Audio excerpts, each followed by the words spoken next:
क्या आपने कभी ऐसा बोझ उठाया है जो दिखाई नहीं देता लेकिन हर पल आपको दबाता रहता है?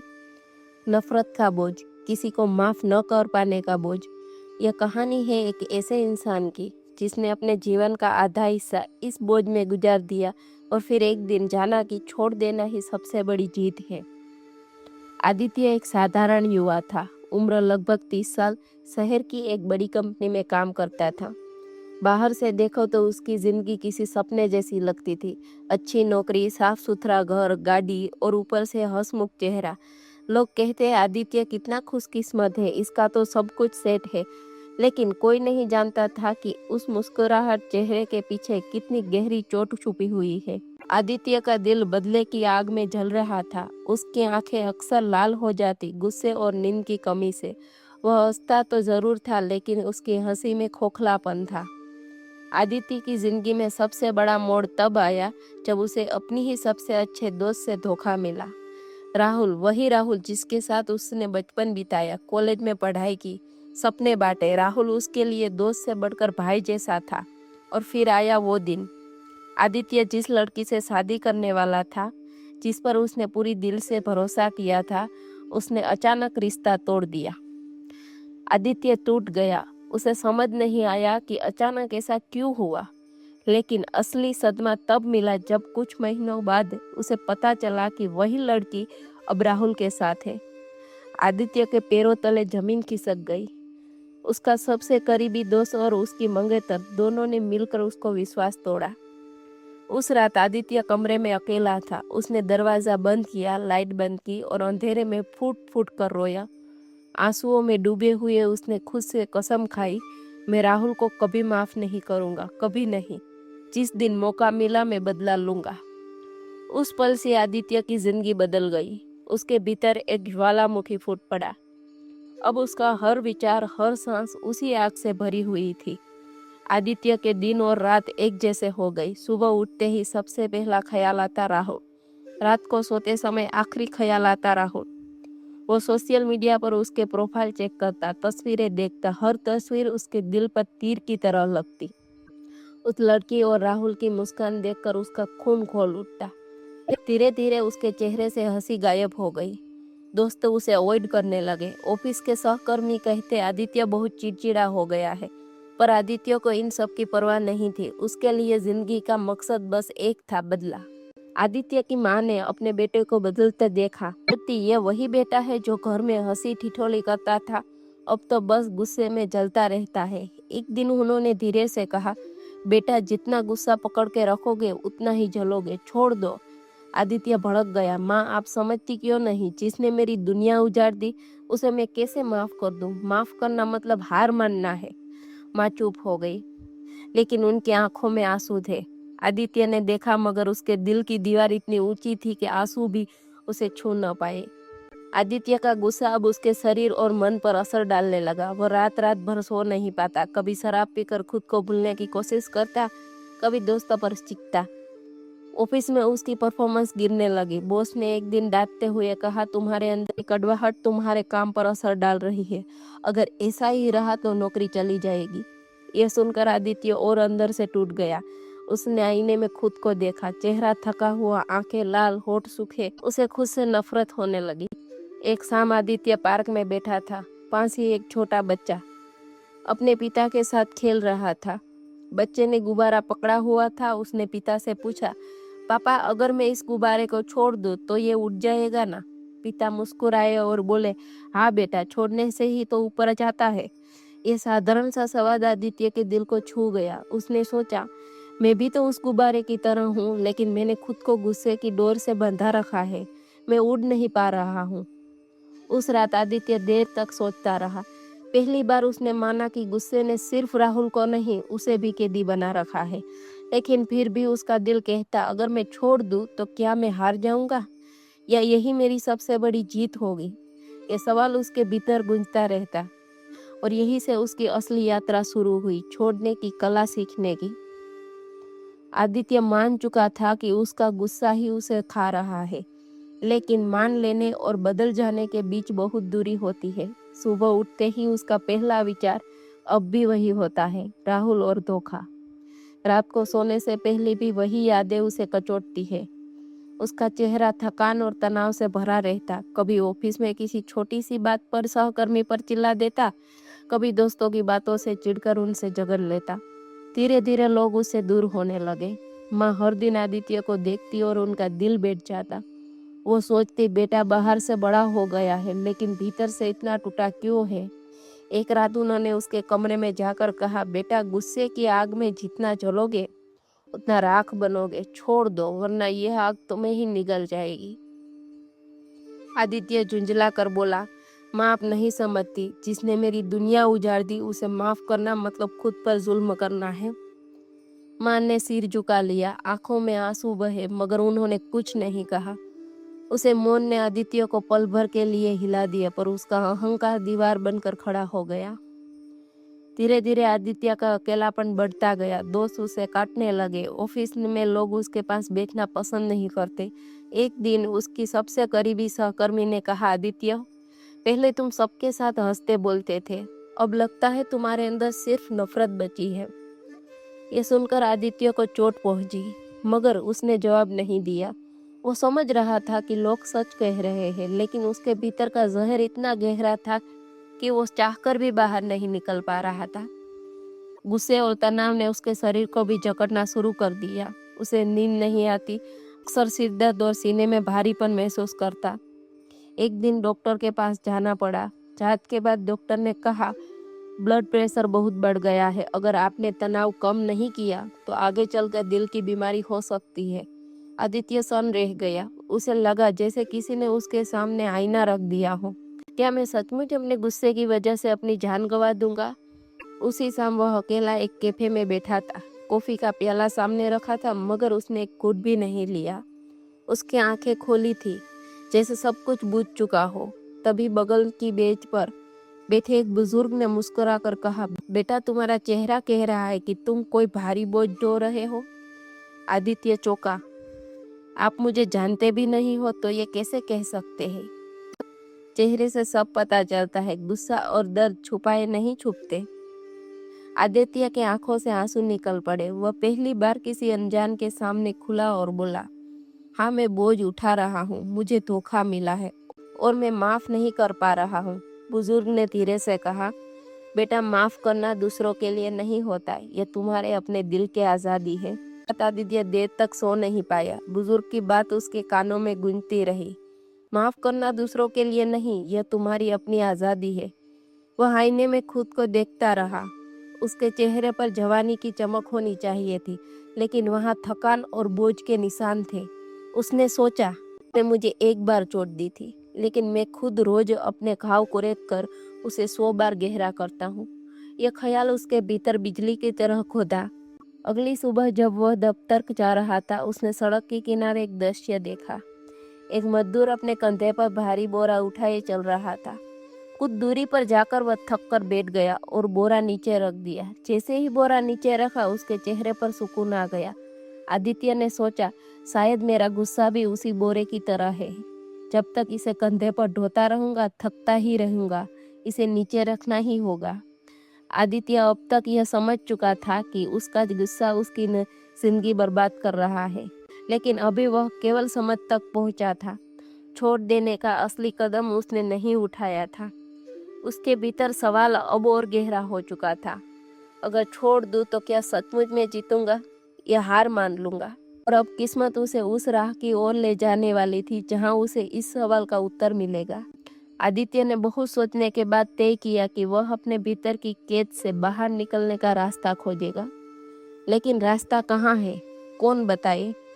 उसके मन में यही सवाल गूंजता रहा। एक रविवार की सुबह वह यूं ही शहर के पुराने हिस्से में चला गया। उसके संगरी थी, दोनों ओर पुराने मंदिर और दुकानें थी। वहीं उसे अचानक मंदिर के सामने एक पोस्टर दिखा, ध्यान शिविर, आंतरिक शांति की ओर पहला कदम। आदित्य अनमन में ढक से अंदर चला गया। वो सोच रहा था, शायद ये भी मेरे समय की बर्बादी हो। कोने में उम्मीद की एक छोटी सी लौ जल रही थी। मंदिर के प्रांगण में 40-50 लोग बैठे थे। सामने एक साधु बैठे थे, सफेद वस्त्र, शांत चेहरा और आंखों में गहरी करुणा।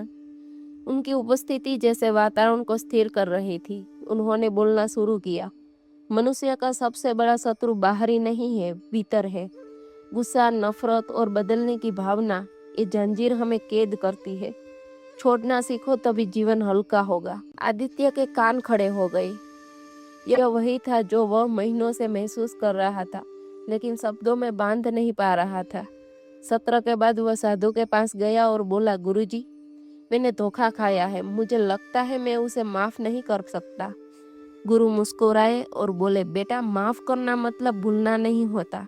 माफ करना मतलब उस दर्द की जंजीर से खुद को आजाद करना है। क्या तुम हमेशा कैदी बने रहना चाहोगे? आदित्य के दिल पर यह शब्द हथौड़ी की तरह लगे। गुरुजी ने उसे एक साधना बताई। उन्होंने कहा, हर रात आंखें बंद करके उस व्यक्ति को याद करो जिसने तुम्हें चोट दी। फिर खुद से कहो, मैं तुम्हें माफ करता हूँ, ताकि मैं आजाद हो सकूं। शुरू में कठिन लगेगा, लेकिन धीरे धीरे तुम्हारा दिल हल्का होगा। आदित्य ने सोचा, क्या यह सचमुच काम करेगा? मैं तो उसका चेहरा देखते ही गुस्से से भर जाता हूँ। लेकिन अंदर कहीं से उसे विश्वास हुआ कि यही रास्ता है। उस रात उसने पहली बार साधना करने की कोशिश की। राहुल का चेहरा आंखों के सामने आते ही उसका दिल जल उठा। वो कांप गया, पसीने पसीने हो गया।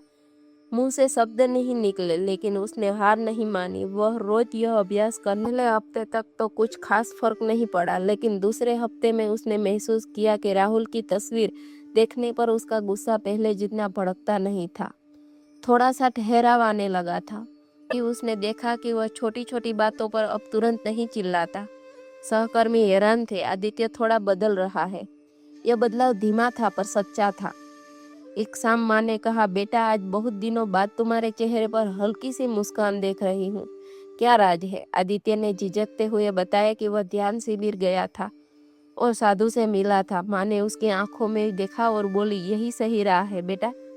जब तुम छोड़ दोगे तभी सच्चा सुकून पाओगे। आदित्य को लगा जैसे माँ के शब्दों में भगवान की आवाज हो।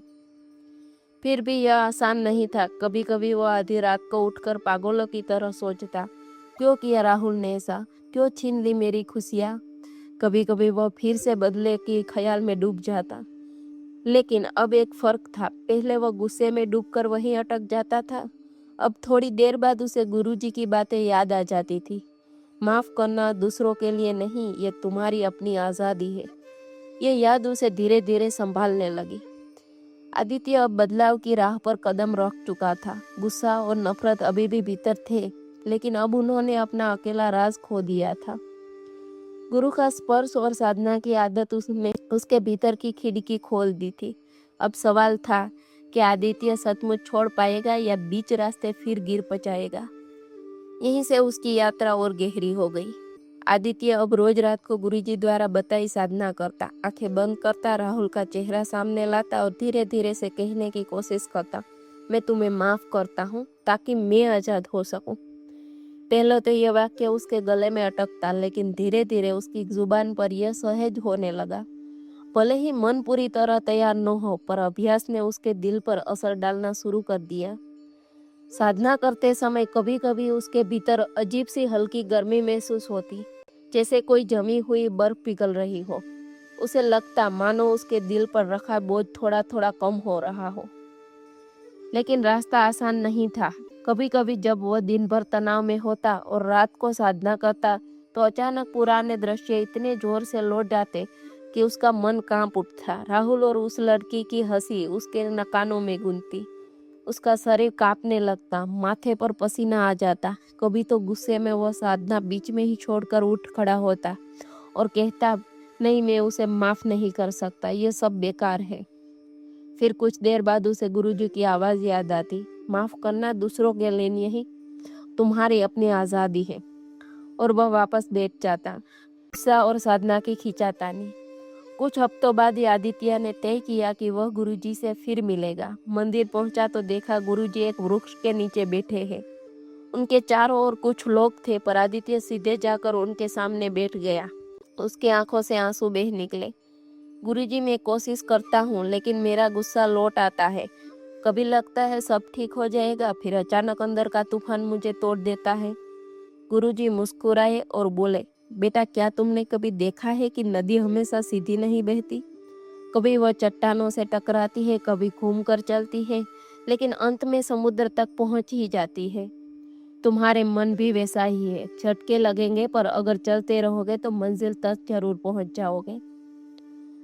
आदित्य ध्यान से सुनता रहा। गुरुजी ने एक और बात कही, गुस्सा छोड़ना तलवार की लड़ाई नहीं है कि एक ही बार में खत्म हो जाए।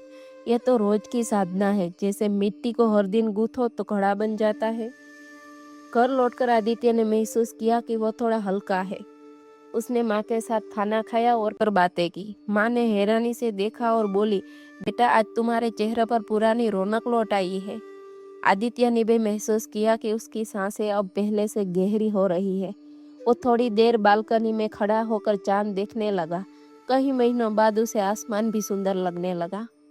लेकिन जिंदगी हमेशा सीधी नहीं चलती। कुछ दिन बाद उसे खबर मिली कि राहुल उसी शहर में एक नया बिजनेस शुरू कर रहा है। ये सुनते ही उसके भीतर पुराना जहर जाग उठा। ऑफिस से लौटते ही समय वह उस नए ऑफिस के पास से गुजरा। गेट पर राहुल खड़ा था, हंसते हुए मोबाइल पर बात कर रहा था। आदित्य की मुठ्ठियां कस गई, दिल की धड़कन तेज हो गई, उसका मन तीखा। यही है जिसने सब छीना, क्यों मैं इसे माफ करूं, इसे तकलीफ क्यों न दूं। वो कुछ देर वहीं खड़ा रहा, लेकिन तभी गुरुजी की आवाज भीतर से आई, माफ करना तुम्हारी अपनी आजादी है। उसने गहरी सांस ली और बिना कुछ कहे आगे बढ़ गया। उसके पांव भारी थे, लेकिन दिल ने महसूस किया कि उसने पहली बार अपने गुस्से पर थोड़ी जीत हासिल की है। उसने ठान लिया कि वह हर रोज साधना के साथ साथ कुछ और छोटे अभ्यास करेगा। जब गुस्सा आए वह 3 गहरी सांस लेगा। राहुल का नाम मन में आते ही वह कहेगा, मैं तुम्हें जाने देता हूँ। और जब भी नकारात्मक विचार आएंगे वह तुरंत उन्हें लिखेगा और कागज का फाड़ कर फेंक देगा। धीरे धीरे उसे फर्क महसूस होने लगा। अब वो पहले जैसा चिड़चिड़ा नहीं था। ऑफिस के लोग भी कहने लगे, आदित्य तुम बदल रहे हो, अब पहले जैसे नहीं हो। आदित्य अब एक नए मोड़ पर खड़ा था। उसने गुस्से पर पूरी जीत तो नहीं पाई थी, लेकिन अब उसके पास एक दिशा थी। उसका मन पहले जितना भारी नहीं रहा। उसने महसूस किया कि छोड़ने की कला कोई एक दिन की चीज नहीं है, ये जीवन भर का अभ्यास है। अब उसके सामने बड़ा सवाल था, क्या वह सचमुच पूरी तरह माफ कर पाएगा या फिर किसी दिन पुराना गुस्सा उसे फिर गिरा देगा। एक सुबह आदित्य बहुत जल्दी उठ गया। खिड़की से हल्की सी धूप कमरे में आ रही थी। वो बालकनी में गया और गहरी सांस ली। पहली बार उसे लगा कि हवा उसके सीने में हल्कापन भर रही है। उसने सोचा, शायद यह साधना ही है जिसने मुझे भीतर से बदलना शुरू किया है। उसने तय किया कि वह अब हर सुबह ध्यान करेगा, सिर्फ रात को ही नहीं। धीरे धीरे यह उसकी दिनचर्या बन गई। कुछ हफ्तों बाद ऑफिस में उसके बॉस ने कहा, आदित्य तुम्हारे काम में पहले से काफी सुधार दिख रहा है, तुम्हारा चेहरा अब शांत लग रहा है, क्या राज है। आदित्य हल्का मुस्कुराया और बोला, बस मैंने छोड़ना सीखना शुरू किया है। सहकर्मी भी अब उससे खुलकर बात करने लगे। वो मीटिंग्स में शांत और संयमित रहता। किसी गलती पर पहले जैसा फट पड़ने के बजाय रुककर सोचता और हल्के से समझता। लोग कहते आदित्य बदल गया है, लेकिन यह बदलाव पूरी तरह स्थायी नहीं था। कभी कभी जब वह थक कर आता और अकेले बैठता तो पुरानी यादें फिर उभर आती। उस लड़की का चेहरा, राहुल की हंसी, उनकी तस्वीर सब दिमाग में घूम जाती। इसी रातों में वह फिर बेचैन हो जाता। उसके भीतर का गुस्सा कहता, क्या सचमुच छोड़ देना सही है, कहीं मैं बेवकूफ तो नहीं बन रहा हूँ। लेकिन अब फर्क यह था कि इन सवालों से टूटने के बजाय वो उन्हें पहचानने लगा था। वह जानता था कि यह उसका मन है जो पुरानी आदत से बाहर नहीं आना चाहता। एक दिन वह फिर गुरुजी से मिलने गया।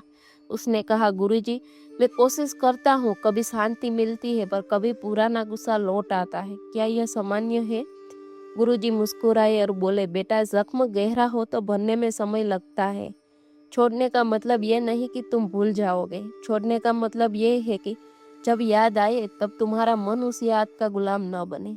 उन्होंने एक उदाहरण दिया, मान लो तुम्हारे हाथ पर पुराना निशान है, वो दिखेगा लेकिन अब दर्द नहीं देगा, यही असली माफी है। आदित्य ने सिर झुका लिया। उसे लगा जैसे किसी ने उसके दिल पर मरहम रख दिया। कुछ दिन बाद ऑफिस में अचानक राहुल से मुलाकात हो गई। राहुल वही किसी काम से आया था। आदित्य का दिल धड़कने लगा। उसके सामने वही चेहरा था जिसने उसकी दुनिया बदल दी थी। एक पल को उसे लगा कि गुस्सा फूट पड़ेगा, लेकिन अगले ही पल उसने गहरी सांस ली और भीतर से कहा, मैं तुम्हें जाने देता हूँ। उसने बिना कुछ कहे राहुल को देखा और बस हल्का सा सिर पर हिलाया। राहुल भी चुपचाप आगे बढ़ गया। उस रात आदित्य ने महसूस किया कि उसका दिल भारी नहीं हुआ। पहली बार वह किसी मुलाकात के बाद टूटा नहीं था। माँ की आंखों की चमक। शाम को घर आकर उसने यह बात माँ को बताई। माँ ने उसके सिर पर हाथ रखा और कहा, बेटा, यही तो सच्ची जीत है। तुमने गुस्से को अपने ऊपर हावी नहीं होने दिया। अब तुम्हारे भीतर की आग बुझने लगी है। आदित्य के आंखों में आंसू आ गए। उसने माँ को गले लगाया और बोला, माँ, अब मुझे समझ आ रहा है कि माफ करना हार नहीं है, यह तो मेरी सबसे बड़ी जीत है। उस रात आदित्य ने ध्यान किया तो उसे भीतर एक अजीब सी शांति महसूस हुई, जैसे लंबे समय से बंद खिड़की अचानक खुल गई हो और ताजी हवा अंदर आ रही हो। उसके दिल पर रखा बोझ सचमुच हल्का हो गया था। वह जानता था कि यह यात्रा अभी पूरी नहीं हुई है, पर उसने पहली बार भीतर से महसूस किया कि सही राह पर है। आदित्य की साधना अब सिर्फ अभ्यास नहीं रही, ये उसका जीवन बन गई थी। उसने पहली बार सच्चे अर्थों में छोड़ने का स्वाद चखा और इस अनुभव ने उसे भीतर तक बदल दिया। अब उसके सामने नई राह थी। क्या यह शांति स्थायी होगी या फिर जिंदगी की नई घटनाएं उसकी परीक्षा लेगी? कुछ हफ्तों तक आदित्य का जीवन पहले से शांत और संतुलित महसूस होने लगा। वह नियमित ध्यान करता, काम पर ध्यान देता और घर पर माँ के साथ समय बिताता। उसके चेहरे पर अब पहले जैसा तनाव नहीं था। दोस्तों ने भी नोटिस किया कि आदित्य, तुम बदल गए हो, अब पहले की तरह गुस्से में नहीं रहते। आदित्य हल्की मुस्कान के साथ कहता, मैंने छोड़ना सीख लिया है। सब कुछ मेरे नियंत्रण में नहीं है, लेकिन मेरा मन मेरे हाथ में है। लेकिन जिंदगी हमेशा सीधी राह पर नहीं चलती, परीक्षा देना उसका नियम है। एक दिन अचानक उसे खबर मिली कि राहुल और उसकी पत्नी का रिश्ता ठीक नहीं चल रहा है। लोग कह रहे थे कि उनके बीच झगड़े बढ़ गए हैं और शायद वे अलग भी हो जाए। यह सुनकर आदित्य के दिल में दो आवाज उठी। पहली आवाज कह रही थी, देखा, जिसे तुमने माफ किया उसका घर खुद ही टूट रहा है, यही उसका असली दंड है। दूसरी आवाज, जो अब धीरे धीरे मजबूत हो रही थी, बोली, नहीं, यह तुम्हारी जीत का सवाल नहीं है। सच्ची जीत तो तब है जब तुम उसके दुख को देखकर भीतर से संतुलित रहो, न कि खुश हो। आदित्य का मन उलझ गया। वह घंटों सोचता रहता, क्या सचमुच मैं छोड़ पाया हूँ या भीतर कहीं बदले की ज्वाला अभी भी बाकी है। आखिरकार वह फिर गुरुजी के पास गया। उसने पूरा हाल सुनाया और गुरुजी ने गंभीरता से कहा, बेटा, यह तुम्हारी अग्नि परीक्षा है। जब शत्रु दुख में हो तब यदि तुम्हारे मन में करुणा आ जाए, वही सच्ची मुक्ति है। अगर तुम भीतर ही भीतर उसकी हार पर प्रसन्न हो रहे हो तो समझो कि जहर अभी पूरी तरह बाहर नहीं निकला। आदित्य चुप रहा। गुरुजी ने और कहा, याद रखो, माफ करना मतलब है कि तुम किसी और के कर्मों का बोझ अपने दिल पर नहीं ढोते। उसके कर्म उसके पास है, तुम्हारे कर्म तुम्हारे पास। आदित्य ने पहली बार गहराई से समझा कि छोड़ना केवल शब्दों का खेल नहीं है, यह करुणा और संतुलन की अवस्था है। कुछ दिनों बाद सचमुच राहुल और उसकी पत्नी का तलाक हो गया। आदित्य को यह सुनकर मिश्रित भावनाएं हुई। पहली बार उसने पाया कि उसके भीतर कोई जश्न नहीं है, बल्कि एक हल्की सी उदासी है। वो सोचने लगा, जिसे मैं कभी अपना भाई मानता था वो आज अकेला खड़ा है। शायद यही उसका भाग्य था। रात को उसने ध्यान किया और राहुल की कल्पना करके कहा, मैं तुम्हें माफ करता हूँ। तुम्हारे कर्म तुम्हारे हैं, लेकिन अब मैं उस बोझ को नहीं ढोना चाहता। तुम्हें शांति मिले। उसकी आंखों से आंसू बहे, लेकिन ये आंसू दर्द के नहीं थे, ये आंसू करुणा के थे। अगली सुबह माँ ने देखा कि आदित्य बहुत शांत है। उन्होंने पूछा, बेटा, आज तुम्हारे चेहरे पर गहरी शांति क्यों है? आदित्य ने जवाब दिया, माँ, मैंने कल पहली बार सचमुच माफ किया। अब राहुल को देखकर मेरे दिल में कोई गुस्सा नहीं है, बल्कि मुझे उसके लिए प्रार्थना करने का मन हुआ। माँ की आंखें भर आई। उन्होंने कहा, यही तो सच्चा धर्म है बेटा। दूसरों को शांति देना ही अपने लिए शांति लाना है। अब आदित्य को लगा कि उसने अपने जीवन की सबसे बड़ी लड़ाई जीत ली है। उसने जाना कि माफ करना हार नहीं, बल्कि सबसे बड़ी ताकत है। उसका चेहरा अब पहले जैसा तेज से भर गया था। ऑफिस और घर में सब उसके इस बदलाव को महसूस करने लगे। एक सहकर्मी ने मजाक में कहा, आदित्य, तुम तो अब साधु बनने वाले हो। आदित्य ने हंसते हुए कहा, नहीं, मैं बस इंसान बनने की कोशिश कर रहा हूँ। इस तरह आदित्य ने जीवन की अग्नि परीक्षा पास कर ली। अब उसके भीतर से गुस्से की जंजीर टूट चुकी थी। उसका दिल करुणा और संतुलन से भर गया था। लेकिन यह कहानी यही खत्म नहीं होती। अब सवाल यह है कि जब आदित्य पूरी तरह बदल चुका है तो क्या वह अपनी इस सीख को दूसरों तक पहुंचा पाएगा? क्या वह अपनी यात्रा को समाज के लिए प्रेरणा बना पाएगा? अब आदित्य का चेहरा पहले जैसा कठोर नहीं था। उसकी आंखों में करुणा और संतुलन झलकता था। ऑफिस में लोग अक्सर उसके पास आकर अपनी परेशानियां बताने लगे। एक सहकर्मी बोला, आदित्य, मैं बहुत तनाव में हूँ। छोटी सी गलती पर भी बॉस डांट देता है। गुस्से से घर लौटता हूँ और परिवार पर चिल्ला देता हूँ। तुम बताओ इसे कैसे बाहर आ जाऊँ? आदित्य ने कुछ देर सोचा और फिर शांत स्वर में कहा, मैं भी पहले ऐसा ही था, लेकिन फिर मुझे समझ आया कि गुस्सा दूसरों से ज्यादा हमें खाता है। जब भी गुस्सा आए गहरी सांस लो और सोचो, क्या यह लड़ाई सच में जरूरी है? उस सहकर्मी ने सिर हिलाया। उस दिन से उसने आदित्य की सलाह अपनानी शुरू की। धीरे धीरे वह भी शांत दिखने लगा। पुराने दोस्त जो आदित्य से दूर हो गए थे अब फिर से उसके पास आने लगे। उन्होंने कहा, तुम्हें क्या हुआ आदित्य? तुम जो पहले गुस्से से जलते रहते थे अब तो जैसे पूरी तरह बदल गए हो। आदित्य मुस्कुराए और बोला, मैंने छोड़ना सीख लिया है। मुझे लगा था कि बदला लेने से मैं जीतूंगा, लेकिन छोड़ देने से मुझे खुद की सच्ची जीत मिली है। दोस्तों ने उसकी बातें सुनी और हैरान रह गए। उनमें से कुछ ने कहा, हमें भी यह तरीका सिखाओ। एक दिन ऑफिस के पास ही एक छोटा सा कम्युनिटी हॉल में तनाव और समाधान पर कार्यक्रम रखा गया। आदित्य के एक सहकर्मी ने आयोजकों को उसका नाम सुझाया। शुरुआत में आदित्य झिझका, मैं लोगों के सामने बोलूं, लेकिन फिर उसने सोचा, अगर मेरे अनुभव से किसी की मदद हो सकती है तो क्यों न कोशिश करूं। कार्यक्रम के दिन हॉल में करीब 100 लोग बैठे थे।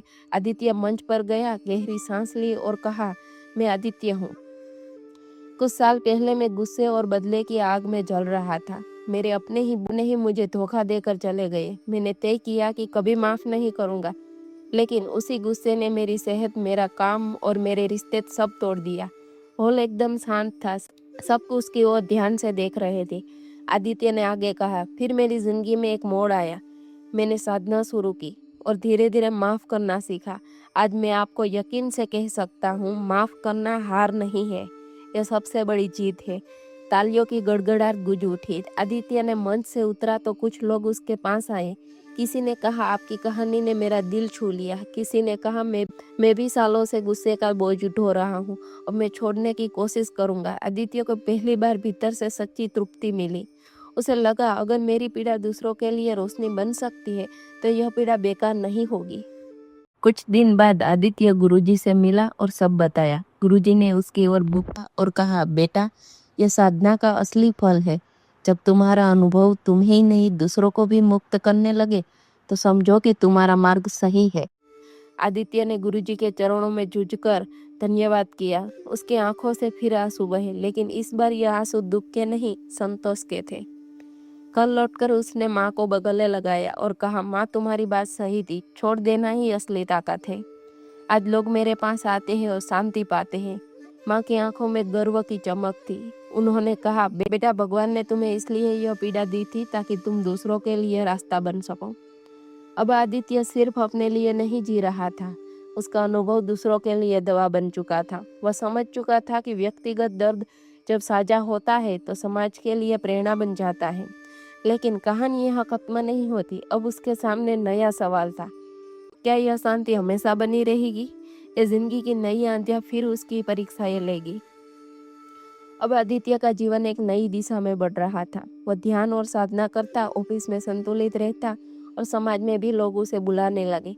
उसकी बातें लोगों को छू जाती थी, क्योंकि वे किताबों से नहीं, जीवन के जले हुए पन्नों से निकली थी। लोग कहते, यह आदमी सिर्फ बोलता नहीं, जीता है। लेकिन जीवन हमेशा आसान नहीं रहता। जैसे ही आदित्य ने भीतर शांति महसूस करनी शुरू की, जिंदगी ने उसकी परीक्षा के लिए नया तूफान भेजा। एक शाम ऑफिस से लौटते समय उसकी नजर एक कैफे में पड़ी। वहीं राहुल अपनी नई साथी के साथ बैठा हंस रहा था। वे दोनों मुस्कुराते हुए बातें कर रहे थे। आदित्य ठिठक गया। दिल में अचानक हलचल मच गई। वो सोचने लगा, इतनी सारी बातें झेलने के बाद भी वो मजे से जी रहा है और मैंने कितनी मेहनत से खुद को संभाला। क्या यह न्याय है? उसका दिल फिर से बदलने की ओर खींचने लगा। गुस्से की चिंगारी भड़क उठी। उस रात आदित्य ने बेचैन रहा, सोचता रहा, क्या मैं मूर्ख हूँ जो माफ करने की बातें कर रहा हूँ? क्या यह सब छोड़ने का खेल सिर्फ दूसरों को अच्छा दिखाने के लिए है? उसका मन बार बार राहुल की हंसी को याद करता। उसके भीतर का शांति का तालाब कांपने लगा, लेकिन तभी उसे गुरुजी की बातें याद आई। सच्चा छोड़ना तब होता है जब पुराना घाव छूने पर भी दर्द न हो। अगर अभी दर्द है तो समझो साधना अधूरी है। अगले दिन आदित्य सीधे गुरुजी के पास पहुंचा। उसने सारी बात बताई। गुरुजी ने ध्यान से सुना और शांत स्वर में कहा, बेटा, क्या तुमने सोचा है कि राहुल हंस रहा है या नहीं? ये तुम्हारे जीवन का सवाल क्यों है? जब तक उसका सुख दुख तुम्हारे मन को हिलाता रहेगा, तब तक तुम मुक्त नहीं हो। छोड़ना मतलब है उसका जीवन उसका है, तुम्हारा जीवन तुम्हारा। आदित्य की आंखों भर आई। वो बोला, गुरुजी, यह बहुत कठिन है। कभी लगता है मैंने छोड़ दिया, कभी लगता है अभी भी कैद में हूँ। गुरुजी ने कहा, यह कठिन है लेकिन असंभव नहीं। हर बार गिरोगे, हर बार उठो। याद रखो, साधक वही है जो हर बार गिरकर भी रुकता नहीं। घर लौटकर माँ ने देखा कि आदित्य परेशान है। उन्होंने पूछा तो उसने सब बता दिए। माँ ने मुस्कुराकर कहा, बेटा, मैं एक माँ हूँ। अगर तुम गिरोगे तो क्या मैं तुम्हें फिर खड़ा नहीं करूँगी? जिंदगी भी वही करती है, वो हमें गिराती है ताकि हम और मजबूत होकर उठे। आदित्य ने माँ का हाथ पकड़कर कहा, माँ, शायद यही मेरी अगली परीक्षा है। उसने तय किया कि अब ध्यान केवल एक रिवाज नहीं रहेगा, वह इसे और गहराई से करेगा। हर सुबह वह 2 घंटे साधना करता, गहरी सांस लेता, मन शांत करता और अपने भीतर के नकारात्मक को पहचानता। धीरे धीरे उसने महसूस किया कि राहुल की तस्वीर दिमाग में आने पर उसका दिल अब उतना ही नहीं कांपता। उसने खुद से कहा, मैं उसे माफ करता हूँ ताकि मैं हल्का रहूं। आदित्य अब छोटे छोटे सेशन लेने लगा। लोग उससे सीखते कि गुस्से को कैसे छोड़े, रिश्तों में संतुलन कैसे लाए। कुछ लोग रोते हुए आते और कहते, आपकी कहानी ने हमें उम्मीद दी। आदित्य हर बार महसूस करता कि जितना वह दूसरों को सिखाता है, उतना ही खुद भी मजबूत होता है। इस तरह आदित्य ने जिंदगी की एक और बड़ी परीक्षा झेली। उसने देखा कि पुराना गुस्सा अब भी कभी कभी उठता है, लेकिन अब उसके पास उसे संभालने का उपाय था। उसने समझा कि छोड़ना कोई एक बार का काम नहीं है, यह तो हर दिन का चुनाव है। अब उसके सामने नया रास्ता था। क्या वो अपनी इस सीख को और बड़े स्तर पर लोगों को तक पहुंचा पाएगा, या उसका व्यक्तिगत अनुभव समाज में बदलाव की चिंगारी बन पाएगा? आदित्य अब केवल अपने दोस्तों और सहकर्मियों तक सीमित नहीं था। उसके सेशन की चर्चा धीरे धीरे पूरे शहर में फैलने लगी। लोग कहते, वह लड़का जिसने सब कुछ खोकर भी शांति पाई, वही हमें भी रास्ता दिखा सकता है। जल्दी ही एक संस्था ने उसे मानसिक शांति और रिश्तों का संतुलन विषय पर बोलने के लिए बुलाया। यह कार्यक्रम एक बड़े हॉल में था, जहां करीब 500 लोग बैठे थे। आदित्य मंच पर गया। उसके आंखों में न डर था न गुस्सा, सिर्फ शांति और आत्मविश्वास। उसने कहा, मैं आदित्य हूँ। कुछ साल पहले मेरा जीवन गुस्से और बदले की आग में जल रहा था। मुझे धोखा मिला और मैंने तय किया कि मैं कभी माफ नहीं करूंगा। लेकिन उस गुस्से ने मेरी रातें, मेरी सेहत और मेरे रिश्ते सब छीन लिए। मैं कैदी बन गया था अपने ही गुस्से का। हॉल में सन्नाटा था। लोग उसकी हर बात ध्यान से सुन रहे थे। आदित्य ने आगे कहा, फिर मैंने गुरुजनों की चरण ली, साधना शुरू की और धीरे धीरे समझा कि छोड़ना ही आज़ादी है। माफ करना हार नहीं बल्कि सबसे बड़ी जीत है। आज मैं आप सबको यही कहना चाहता हूँ, अगर आपके दिल में भी गुस्सा और नफरत की गांठ है तो उसे छोड़ दीजिए, क्योंकि असली सुख तब मिलता है जब मन हल्का होता है। हॉल तालियों से गूंज उठा। कार्यक्रमों के बाद लोग उसके पास आए। एक महिला बोली, मैं अपने भाई से 10 साल से बात नहीं कर रही थी। आज आपकी बातें सुनकर मुझे लगा कि अब समय आ गया है उसे फोन करने का। एक युवक बोला, मैंने अपने पिता को कभी माफ नहीं किया, लेकिन अब मैं कोशिश करूंगा। आदित्य के दिल में संतोष उमड़ आया। उसे लगा जैसे उसका दर्द सचमुच दूसरों के लिए रोशनी बन रहा है। घर लौटकर उसने माँ को सब बताया। माँ ने उसका माथा चूमकर कहा, बेटा, तूने अपना दर्द भी पूजा बना दिया है। भगवान तुझ पर गर्व कर रहा है। आदित्य की आंखों में आंसू आ गए। उसने कहा, माँ, अगर आपने बार बार मुझे समझाया न होता तो मैं शायद आज भी उसी अंधेरे में जल रहा होता। कुछ दिनों बाद गुरुजी से मिलने गया। गुरुजी ने सुना कि वह अब समाज में लोगों को प्रेरित कर रहा है। गुरुजी ने मुस्कुराकर कहा, यही साधना का असली फल है। जब तुम्हारे अनुभव तुम्हें नहीं, दूसरों को भी मुक्त करने लगे तो समझो कि तुमने सही राह पकड़ ली है। आदित्य ने चरण छूकर कहा, गुरुजी, मुझे अब लगता है मेरी पीड़ा बेकार नहीं थी। अगर मैंने धोखा न झेला होता तो शायद कभी यह राह न मिलती। गुरुजी बोले, बिल्कुल बेटा, अक्सर ईश्वर हमें तोड़ते हैं ताकि हम औरों को जोड़ सके। अब आदित्य सोचने लगा कि यह सीख केवल शहर तक क्यों सीमित रहे, क्यों न इसे और जगह फैलाया जाए। उसने लेख लिखने शुरू किए, छोटे वीडियो बनाए और सोशल मीडिया पर डालने लगा। धीरे धीरे हजारों लोग उसके शब्दों से जुड़ने लगे। कुछ कहते आपकी कहानी ने हमें जीने का कारण दिया है, कुछ कहते हमने पहली बार सच में छोड़ना सीखा है। आदित्य को लगा कि उसकी यात्रा अब एक आंदोलन बन रही है, छोड़ देने की कला का आंदोलन। अब आदित्य को केवल एक साधक नहीं रहा, वो दूसरों का मार्गदर्शन बन चुका था। उसका व्यक्तिगत दर्द अब सामूहिक प्रेरणा बन गया था। लेकिन उसके मन में एक सवाल अभी भी था, क्या यह यात्रा यहीं खत्म है या मेरी असली परीक्षा अभी बाकी है? अब आदित्य सिर्फ अपने शहर में ही नहीं बल्कि देश भर में जाना जाने लगा था। लोग उसके कार्यक्रमों में बुलाते, उसके लेख अखबारों और पत्रिकाओं में छपते। उसका नाम सुनते ही लोग कहते, वह वही है जिसने धोखे को भी साधना बना दिया। लेकिन आदित्य जानता था कि यह नाम, यह प्रसिद्धि क्षणिक है। असल जीत तो भीतर की शांति है जो किसी शोहरत से बड़ी है। एक दिन अचानक उसे खबर मिली कि राहुल बीमार है, गंभीर बीमारी ने उसे अस्पताल पहुंचा दिया। ये सुनते ही आदित्य के दिल में हलचल मच गई। वो सोचने लगा, क्या मुझे वहां जाना चाहिए? क्या मेरा मन इतना साफ हो चुका है कि मैं उसका हाथ पकड़ सकूं? कई रातों तक वह सोचता रहा। आखिरकार उसने तय किया, यही मेरी अंतिम परीक्षा है। अगर मैं इसे पार कर लूं तो सचमुच मुक्त हो जाऊंगा। अस्पताल के कमरे में राहुल कमजोर हालत में लेटा था। आदित्य अंदर गया तो राहुल की आंखें भर आई। राहुल बोला, ये मुझे माफ कर दो, मैंने तुम्हें सबसे गहरी चोट दी। आज जब मैं बिस्तर पर खड़ा हूँ तो समझ रहा हूँ कि जिंदगी में सबसे बड़ी गलती वही है। आदित्य की आंखों में भी आंसू आ गए। वह धीरे से आगे बढ़ा, राहुल का हाथ पकड़कर बोला, राहुल, मैं तुम्हें पहले ही माफ कर चुका हूँ।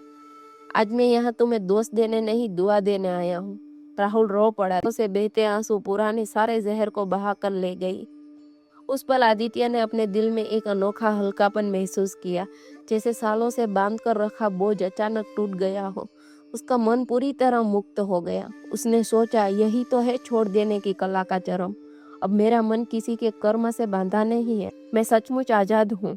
कुछ महीनों बाद आदित्य ने छोड़ देने की कला नाम से एक पुस्तक लिखी। उसमें उसने अपनी यात्रा, अपने दर्द और अपनी साधना सबको सरल शब्दों में बताया। पुस्तक हजारों लोगों तक पहुंची और अनगिनत जीवन बदले। लोग कहते, हमने आदित्य की कहानी पढ़कर अपने पुराने गुस्से छोड़ दिया। किसी ने परिवार से मेल कर लिया, किसी ने वर्षों पुरानी दुश्मनी खत्म कर दी। आदित्य को संतोष था कि उसकी पीड़ा अब समाज की दवा बन चुकी है। एक शाम आदित्य माँ के पास बैठा था।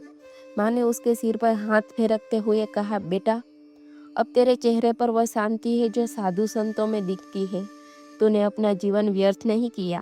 आदित्य ने माँ के चरण छुए और बोला, माँ, अगर आपने मुझे बार बार समझाया न होता तो मैं आज भी कैद में होता। ये पहली गुरु थी। माँ की आंखें गर्व और आंसू से भर गई। किसी सभा में जब उससे पूछा गया, आदित्य, आपकी जीवन यात्रा से हमें क्या सबसे बड़ा संदेश मिलता है? वो मुस्कुराया और बोला, संदेश केवल इतना है, रहते हैं वही आपको पकड़ लेता है। अगर आप गुस्से को पकड़े रहेंगे तो गुस्सा आपको कैदी बना देगा। अगर आप छोड़ देंगे तो आप पक्षी की तरह मुक्त उड़ेंगे। माफ करना दूसरों के लिए नहीं, यह आपकी अपनी आज़ादी है। सभागार तालियों से गूंज उठा। इस तरह आदित्य की यात्रा पूरी हुई। एक साधारण युवक जिसने धोखा और गुस्से में जीना शुरू किया था, अंत में शांति और करुणा का दीपक बन गया। उसने साबित किया कि छोड़ देना हार नहीं बल्कि जीवन की सबसे बड़ी जीत है।